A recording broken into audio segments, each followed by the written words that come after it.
Hiya Five, hope you're well. So I'm going to be teaching you this week about another skill. So this is week beginning the 22nd of June. And the skill I'm going to be talking about is this one here. And it is, I use the perfect form of verb to mark relationships of time and cause. Now that sounds quite complicated, but it really isn't as difficult as it sounds, okay? So the perfect form of a verb. Now the perfect form of a verb can be broken down into three different kinds, okay?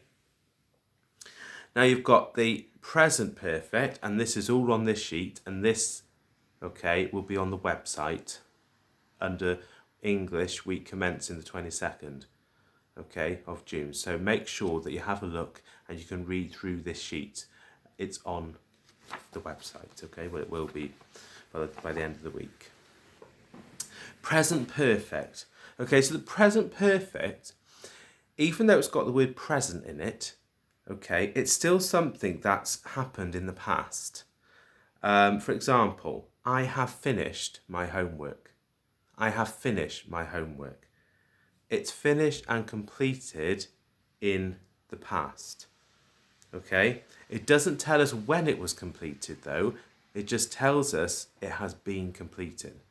So other types of sentences like this could be, I have finished the hoovering. I have washed the car. He has washed the car. She has washed the car. She has finished her work. He has finished his work. Okay? They have finished their chores. All of these examples are examples of the present perfect. An action completed in the past, and we don't know when it's completed. It's just completed. Okay? It's something that you would say to me often in a lesson. Mr. Davis, I finished my work. Okay, you say it all the time, but you probably didn't know that that was called the present perfect. Although I know in year 3, they do touch on this, okay, but not in as great a depth as we do in year 5. So present perfect, I have finished, or I have completed, I have cleaned, example, okay. Now, the past perfect is slightly different. It's still in the past, but it indicates a time when something was completed or a cause. Okay, so this is where the relationship of time and cause comes in with this particular perfect form, the past perfect. So here's an example. He had finished. Now we're not using have anymore, okay? Like the present perfect. The present perfect uses have. I have finished. He, she has finished. We have finished. They have finished. That's the present perfect. But in the past perfect, you change it to had. Okay? He had finished his homework. But you can't stop it there, otherwise it doesn't make sense. In a lesson, you wouldn't say to me, Mr. Davis, I had finished my work. I'd be saying, don't you mean you have finished? So it has to be used in a specific way. And it's used to show when something happened. Okay? So, for example, he had finished his work before dinner. He had finished his work before dinner. Okay? Other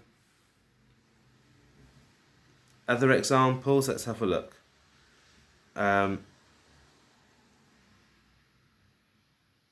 We had been to the cinema. We had been to the cinema 4 times before, and then you can carry on the sentence, okay?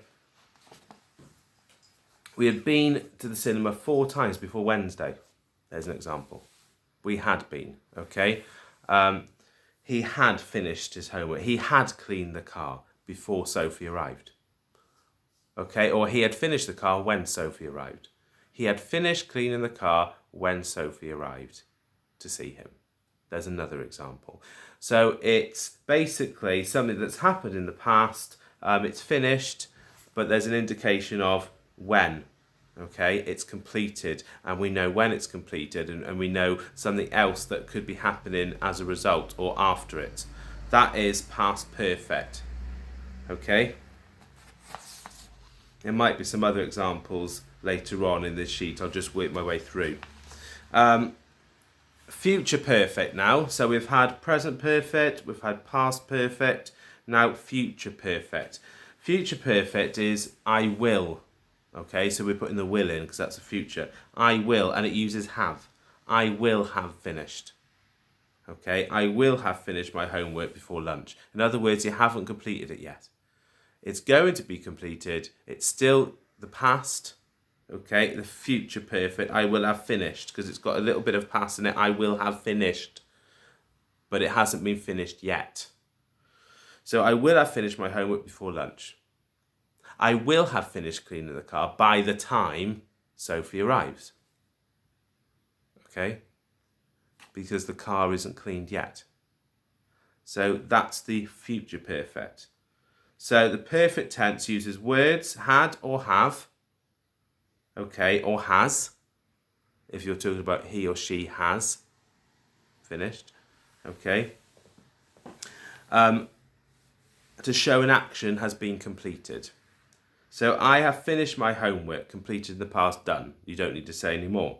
He had finished his homework before dinner. Saying he had finished it before this. Okay, you can't say he has finished his homework before dinner.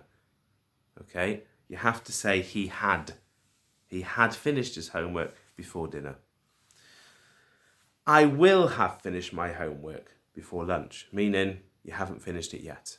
So they're the three different types: the present perfect, the past perfect, and the future perfect.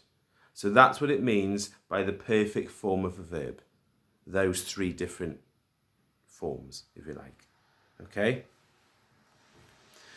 We use this form of verb to help us organise, okay, your work when you're writing, to show us when things have happened and when they have been done and the reason why they've been finished or why they've been completed in the past. It's all the past tense.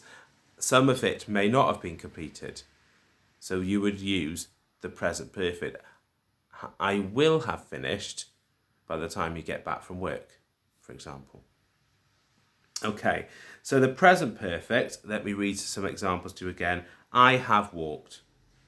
You have walked. He, she, or it has walked. A dog, for example. It has walked. We have walked. You have walked when you're talking about more than one person, and they have walked. Okay? Past perfect. I had walked. You had walked. He, she, it had walked. We had walked. You, more than one person, had walked. They had walked. Okay? Future perfect. I will have walked. You will have walked. He, she, or it will have walked. We will have walked. You will have walked. They will have walked. And they're here on this sheet, which will be on the website. So we use the present perfect tense to talk about our experiences in a way that does not refer to when it happened. So we talk about our experiences as completed, but we don't need to say when. For example, I've never been abroad. That is the present perfect tense. I've never been abroad. Okay? We also use this tense to talk about an action which started in the past and continues up till now. Okay, so present perfect, something that has finished. It can be in the past. For example, I've finished my work, or I've never been abroad. But I've never been abroad, you can be saying that to somebody in the present. I've never been abroad, but yet it's got the past in it. It's the present perfect. Okay? I have been a doctor for 10 years. So that's like I've been a teacher for 10 years. Okay? You might say I have been a doctor for 10 years. Well, that's the past tense, but it's a present perfect because you're still doing that. I'm still a teacher. Okay, that doctor's still a doctor. So he has been a doctor for 10 years, but he's still a doctor now. So again, that's the present perfect. So an action, something that may have started in the past, but is continuing now as well. Okay? We also use the present perfect to talk about something that has happened in the past, but has a consequence or a result in the present now. For example, I have lost my passport, but the consequence of that is current at the moment. I've lost my passport, so we can't get the plane.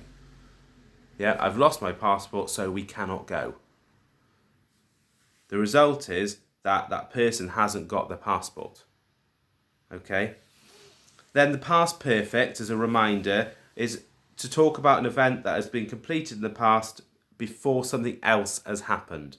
All right, so for example, I had just finished cooking the meal. I had just finished cooking the meal when my guests arrived. Okay, you wouldn't be able to say, I have finished cooking the meal when my guests arrived. But you could say, I've finished cooking my meal, end of. I have finished cooking my meal, done. Okay, I finished it. Or, I had finished cooking my meal when my guests arrived. Another one is, I didn't want to watch the film as I had already seen it. Okay, I had already seen it. I didn't want to watch the film, an action in the past, something in the past, as I had already seen it, or because I had already seen it. Okay, so again, that's showing us that's an event in the past, and the result of that was as I had already seen it. Okay, the future perfect tells us when something will happen. I will have been to the cinema 3 times this week by the time Friday comes. So it hasn't come yet, in other words. I will have been. So I will have been to the cinema 3 times by the time Friday comes. In other words, that started in the past, but it's going to continue up until something in the future takes place, like Friday comes. Up until Friday comes, that's not completed. So it's I will have been to the cinema. Like I will have finished my work by the end of the lesson. So say you're writing a story and I say by the end of the lesson I'd like you to do a page. And you will say to me, you might say to me, I will have done a page, Mr. Davis, by the end of the lesson. Okay? That is the future perfect tense. So as a quick recap, your skill this week is I use the perfect form of verb to mark relationships of time and cause, and that's basically using the present perfect, the past perfect, the future perfect to say when things have happened in the past, why they've happened, events that have caused them to happen, and using that in your story writing. So making sure you're using examples like that I've just gone through on this sheet in your writing. Okay, so that's what we're focusing on this week. So my next video after this will probably be talking you through some of the lessons that we're going to be doing. Okay, all right, I'll see you next time. Bye.